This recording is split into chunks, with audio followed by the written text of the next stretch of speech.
to another episode of HUTV, the award-winning HUTV, Huntsville Utilities Television. I'm Todd, joined as always by the Bonnie to my Clyde and the Jekyll to my Hyde, Amanda. Hey, everybody. Speaking of which, do you know whose birthday it was on October 1st? No clue. It was Bonnie Parker's birthday on October 1st. She would have been 112 if she hadn't been gunned down with Warren Beatty at the end of the movie. Okay. So there you go. Aspire to. Right. 112. That's one of my favorite movies, actually. Yeah. It's a great. If you haven't seen that, go see it. It's a great movie. Okay, let's jump right into it. As you know, there's lots of every day is Celebrate Something Day, and sometimes we have whole weeks, whole months devoted to that. Cheesecake Day. Huh? Cheesecake Day, man, that's the best one. Okay. Okay. I'll take your word for that. Is it ice cream week or month? It should be a month. It should be a It month should be a or month. quarter would be good for that. We're in October now. It's Breast Cancer Awareness Month. That's, as everybody knows, and the ribbon run is coming up. So a lot of us from Huntsville Utilities are going to be running in that coming up. October 23rd is National Talk Show Host Day. They need a day. Yeah, I don't know if we count as talk show hosts or not, but I think we're aspiring to that. I think we're working on it. It's Squirrel Awareness Month. Squirrels are a big deal around here. Oh, we're on top of that one. Yeah, we got that. There's one you like. Quilting Day Yeah? is the third Saturday of March. Okay. And Respect for Chickens Day, Amanda raises chickens, is May the 4th. May the 4th. But the reason we're here today, and first let's introduce our guest. Introduce our guest there, Amanda. That's your job. He's the boss. Yes. The big boss. We've got Wes Kelley, our CEO. And The three-dimensional version of Yeah, Wes. not flat Wes, but real live Wes. And this is his first time making an appearance on our show. Yeah, we did on the old Facebook Live Friday once. Once, yeah. Yeah. Yeah, but y'all have had bigger fish to fry. Y'all have had It's been high busy. priority things. It's been busy. Now we're in the doldrums. Time to bring out. Well, I don't know if we're in the doldrums or not, but we're over the hump of a lot of busy projects we had going on. Yep. But this week that we're in the middle of right now is actually 2 weeks. It is Public Power Week and Public Natural Gas Utility Week. Right. And so, who better to have than the person who runs our public utility that we have here in Huntsville, Wes Kelley. And let's just get right out of the bat. We toss this term around there a lot. Public utility, public natural gas, public power. You'll see it if you follow us on social media. You'll see us use the hashtag public power. What's that mean? Public. Yeah, it's essentially, it means the government's involved somehow. Okay. But there is a broader context here where we are responsible for a certain area and the public owns these resources. So there's a couple of things that go on in the utility business. Many of the people in this country are served by private utilities, especially on the electric side. Right. On the water side, almost exclusively public, a few private. And on the gas side, very similar to electric, predominantly privately owned, sometimes publicly owned. Right. So, but there is an ethos that permeates all utilities, whether private or publicly owned, and that is that go-to, get it done, has to happen, foundational spirit. Right. That's something that we enjoy across the industry. There is something about being in the utility space. You know that the community cannot function without you delivering. Right. You know how important it is for people's everyday lives, for commerce, for industry, and for healthcare. When things go wrong in our line of work, one of the things I like to tell new employees is if you came here because you wanted a lot of attaboys and pats on the back, not exactly the best business to be in. Right. Because when we do our jobs right, no one pays any attention to us. Right. We are totally in the background. And we want to be in the background because inevitably when we are not in the background, it's because something went wrong. Right. Something is bothering others. So reliability is suffering. There's an outage of some sort. There's an accident of some sort. The bills are high. There is some thing. So our job here at Huntsville Utilities is to do what we do very well and very much as just part of the infrastructure, the sort of hidden underbelly that makes this community work. Right. And that's true across the board with all utilities. We just want to take care of those foundational services, be that reliable infrastructure provider, provide our services as reasonably priced as we can, and I want to get into that in a minute because we're a little different. Even though we're government owned, we're not paid for by taxes. Right. We sell you a service and you pay us for those services. But of course, that's easier to understand, again, when you're talking about private power because they're selling you a service and you're buying that service. Right. But in almost all instances, you're buying it from one provider. Whether it's Alabama Power Company or Duke Energy or Pacific Gas and Electric, there's not usually multiple power companies running multiple sets of wires down the street. Right. So you've got a company that's providing those resources. Right. And so because there's only one place to go, we have that critical requirement that we deliver. Right. And that we deliver as cost effectively as possible because it's not like you can competitively shop your electric company or your water company or your gas company. Right. So all that to say that the utility industry itself has all that in common, but what makes public power unique is local.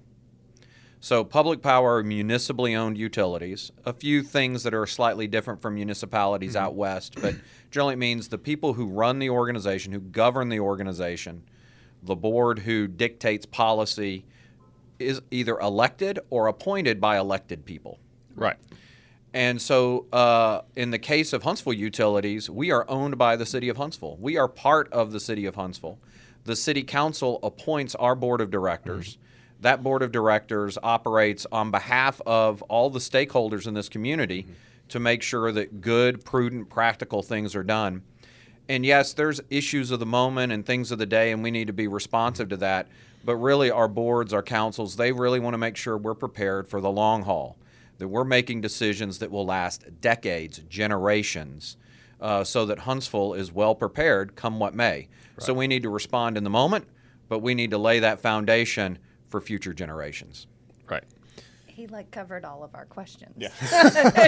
Well, in one go. Yeah, and that's something that you mentioned in there that's something that we will hear from time to time, and we heard it a lot earlier this year. There are 2 times of the year when bills get a little higher than average. Right. When it's really hot, when it's really cold, and we had an exceptionally hot summer, and bills were high.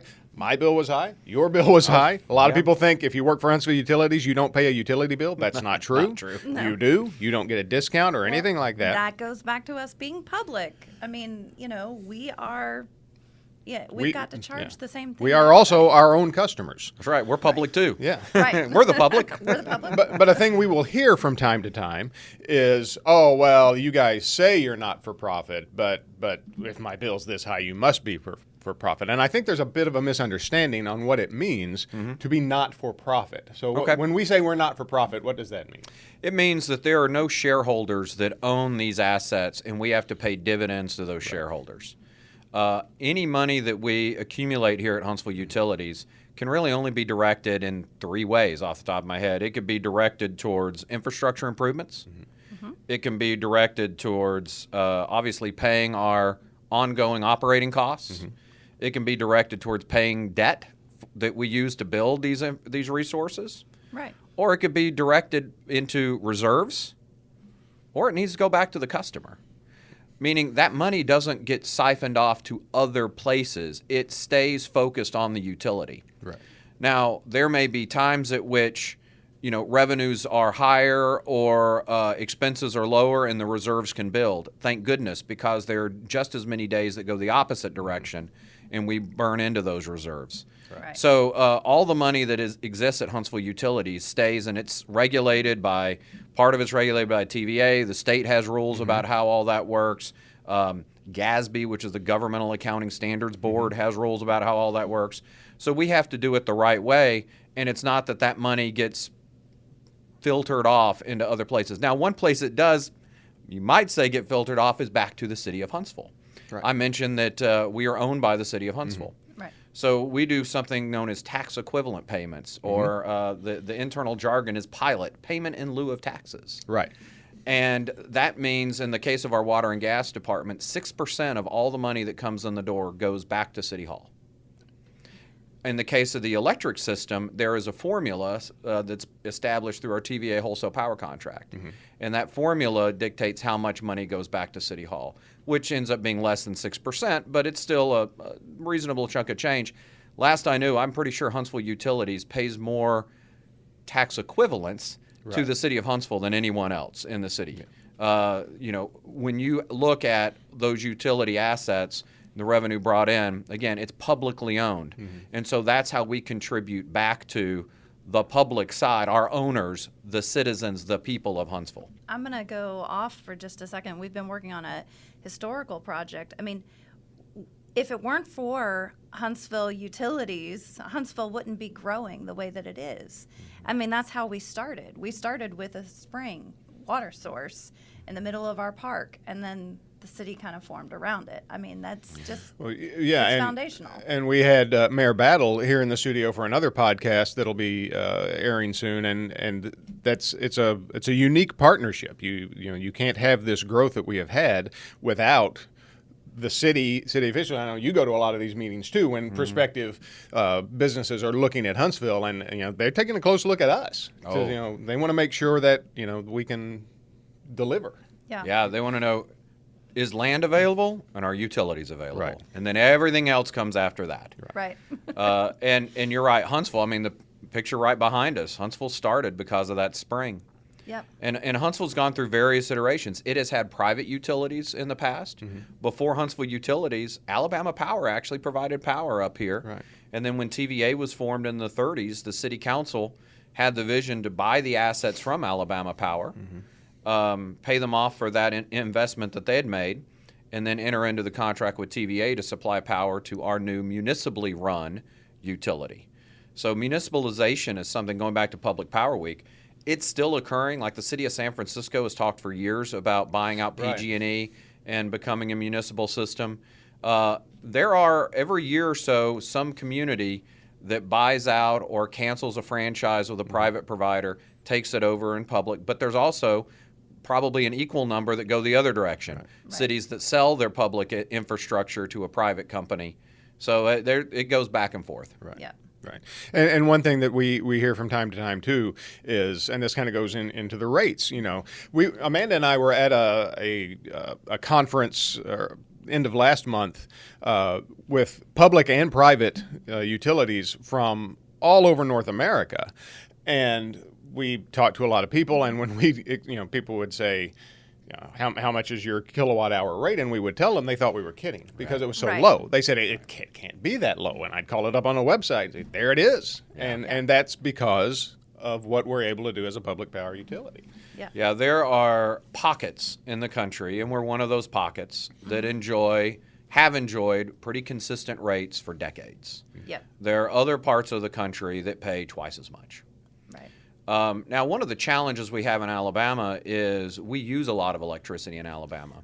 Right. We use a lot of electricity because air conditioning runs basically 6 to 9 months a year. And when it's not running, electric heat is a primary source of heat. And so now we have natural gas, and a lot of our customers in the city enjoy that natural gas. But in the region, there's a lot of heat pumps, which is fantastic. Heat pump is a wonderful way to heat and cool your home. But it makes us a little different because other parts of the country don't use electricity the way we do year-round. And so our electric usage is higher, which is one reason why we need to keep those rates as low as we can, because our customers are impacted more by the electric rate. Because it's not like, if you live in the Northeast, you care about fuel oil and other things that we've never even had here in the Southeast. And so they heat and cool their homes in different ways. Right. And you mentioned there's a couple of partnerships I want to bring up. You mentioned Tennessee Valley Authority. We have a very interesting relationship with them. Sure. It's very much symbiotic. A yes, it's a partnership. Let's talk a little bit about the TVA. Sure. TVA, really the last vestige of the New Deal. Franklin Delano Roosevelt, interestingly enough, started in Muscle Shoals, Alabama. And it started, they had an armory or something there, and They needed to dam the river and prevent flooding and let the Tennessee River be better navigable. But really it was to stop the flooding. And then as almost like a footnote in the law establishing the Tennessee Valley Authority to deal with the river flooding, they said, and if you generate power from those dams, anything you don't use at this armament facility that was in Muscle Shoals, you can sell to other people. And that was the proverbial camel's nose under the tent, because at that point now that's what TVA does. It provides power to, what's the number, 11, 12 million people in the region. And it has grown, and people think all your power comes from the river. About 12% of TVA's power comes from the river. Now, in the 1930s and into the 1940s, that was true. But beginning in the 1950s, TVA started to expand into coal. And there were some federal laws that had to get changed and different presidents that were involved in those decisions. But TVA started building coal plants, and they built the largest coal plants in the world at the time. A lot of those coal plants are still in operation, but not much longer. They're all very old, and they're starting to get shut down. Right. Starting to get shut down because they're very old, and also because coal is no longer, shall we say, in fashion. Yes. Air and other issues are a problem. And so those coal plants are being retired, and they're being replaced somewhat with natural gas. I mean, don't get me wrong. TVA used to have, say, about 15 years ago, about 7-8% of its power came from natural gas. Today, about 28% of its power comes from natural gas. Right. But nuclear has also expanded in the valley. The valley's always been very strong in nuclear. Again, about 15 years ago, about 26% of TVA's energy came from nuclear. Today, about 40% of TVA's energy comes from nuclear. So nuclear plants are very expensive. Right. TVA has now sort of wrung out those resources. Those big nuclear units are sort of done. What they're exploring now are what's known as small modular reactors, which are more compact nuclear reactors, more similar to what you see on Navy ships, that can be commercialized and scattered around the valley. So when we think about our power supply mix here, TVA manages those nuclear resources. They manage those remaining coal plants. They manage those gas plants. They run the river.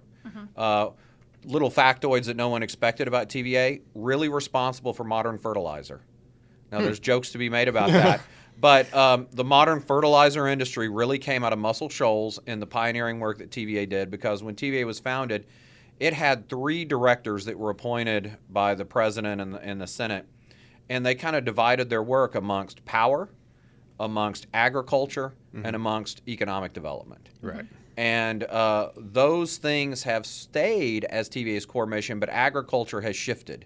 It's no longer, that is now sort of being done by, different state universities, and all that research and forestry and ag is done by others now. But TVA's flipped that to a focus on environmental issues and environmental stewardship. So energy, environment, and economic development are the 3 main focuses of TVA. Cool.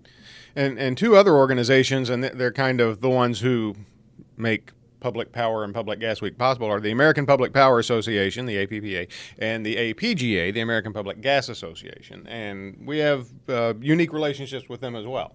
Yeah, we're very connected with both. We're a significant member of both organizations, probably in the top 20 largest publicly owned utilities in the country, Right. Both on the electric and gas side. Water side, again, there's a lot of public. They're pretty much all public, so we're not that big. We are amongst the largest metro water systems in the country. So we have an important role to play there. Of course, John Olszewski, who works here at Huntsville Utilities, is the current chairman of the American Public Gas Association. I've been told that one of our former general managers here at Huntsville Utilities ran the trifecta. He was chairman of all 3 major public utility associations. That's a now, because he was general manager here for like 30 some odd years, so he had time to clear those hurdles. But APPA, American Public Power Association, represents about 2,000 city-owned or other government-owned utilities across the United States. There's big ones: Los Angeles, Seattle, San Antonio, Long Island, Puerto Rico, which is having its challenges right now, Orlando, Jacksonville, Austin. These are major cities across the U.S. that have municipally run electric systems. Similarly, in gas, Philadelphia, Huntsville is in that mix, Memphis. So there are major cities across the U.S. that also have public gas systems, but fewer than there are electric systems. Right. Cool. So anything else that you think our customers need to know about about being customers of a public utility? Well, it means that we're local. It means I don't have to make shareholders happy. I don't care what's going on in New York. I don't care what's going on in Atlanta. I kind of have to care a little bit about what's going on in Knoxville and because of TVA, because we are very connected to TVA. All the power that we sell here, with one caveat, all the power that we sell here comes from TVA, and we distribute that through our system. So we get a bill from TVA just like customers get a bill from us. Right. And it's structured the same way. There's a demand component, there's a usage component, there's a fixed component. It's a very similar structure than the way we bill our customers. I say there's one caveat. Our board just yesterday approved moving forward with a solar project. Local here in Huntsville, a significant solar project. We're doing that in partnership with one of our major industries in town. That's going to be, when it's built in early 2024, enough power to feed 4,000 Huntsville homes. Oh, wow. When the sun shines. When the sun Right. shines. Yes. During the day. The rest of the time, TVA is there to make sure, because people kind of like to use electricity all the time. That's true. They like to be able to see at night. Yeah. Right. So when we think about that, again, it's local. We can do things locally. You can bump into us at the grocery store, at the church. If there's something that bothers you, you can go to a city council meeting. You can come to an HU board meeting. Our board members, our council members are obviously local as well. Right. So we have that focus. We just care about Huntsville-Madison County. We can zero in on what are the issues here and how do we need to communicate, how do we need to structure, what do we need to build, how do we need to orient ourselves to prosper this community. Right. So it's that local focus that makes public power special.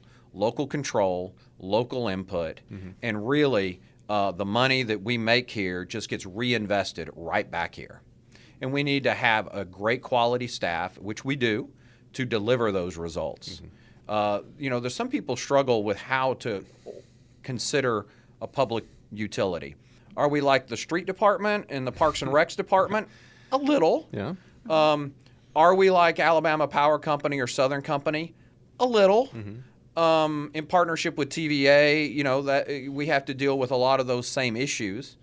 And we are one of the largest customers of TVA. Right. I think we're probably, fifth or sixth largest after Memphis, Nashville, Knoxville, and then Middle Tennessee, which is a utility that surrounds Nashville.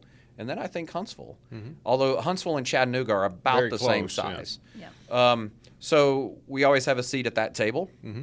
And we're also one of the fastest growing regions in the Tennessee Valley. So again, we pay attention to what's going on regionally because we are connected to those organizations and those peer utilities through our shared power supply. One of my jokes is TVA sneezes, we catch a cold. I mean, if TVA has an issue, they're only getting that money to solve that issue from one place, and that's us and utilities like us. There's 154 utilities in this region that all buy power from TVA. I'm the current chairman of the association that represents that group of 154 utilities. We interface regularly with TVA to try to make sure that, again, they're not sneezing so we don't catch colds. Right. But it's I referred to it earlier as symbiotic. It's a very beneficial relationship. It's worked out well for many years. It's not without its challenges. Sure. There are issues that confront us. There are issues that we know the answer. We just have to get ourselves aligned and execute. And there's issues, quite honestly, we don't know the answers yet. This is an industry in flux. Right.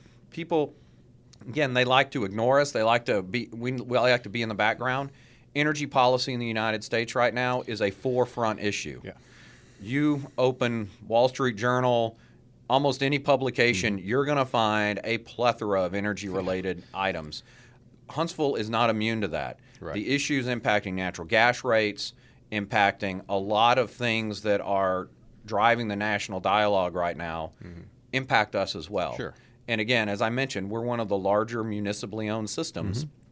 We have to have a seat at that table, and we have to lean in because we need our community and our citizens to be represented. Because again, as I said earlier, the Southeast United States, people in Huntsville use electricity differently than other parts of the country. So we need to share that information and get that connections established so that we can make sure that we do what we need to do for the people in this community. Yeah, and a lot of other utilities look towards Huntsville to see, how are we handling issues? What are we doing? And they, we kind of we're kind of a guide on for a lot of smaller Yeah, utilities. for better or worse, we all look to our peers. Say, "What Yeah. are you doing? What are you doing?" What are, because you don't want to be stuck and realize, well, that was dumb. Why weren't we paying attention to that? Because these other utilities were. So we all look to each other, and there's a lot of mutual support. That's one of the things I love about public power, is it is very collegial. Yeah. Yeah. We're not competing against each other. Now, Right. there's a little bit of peer jostling, Sure. right? Right. Yeah, there's always a little friendly competition.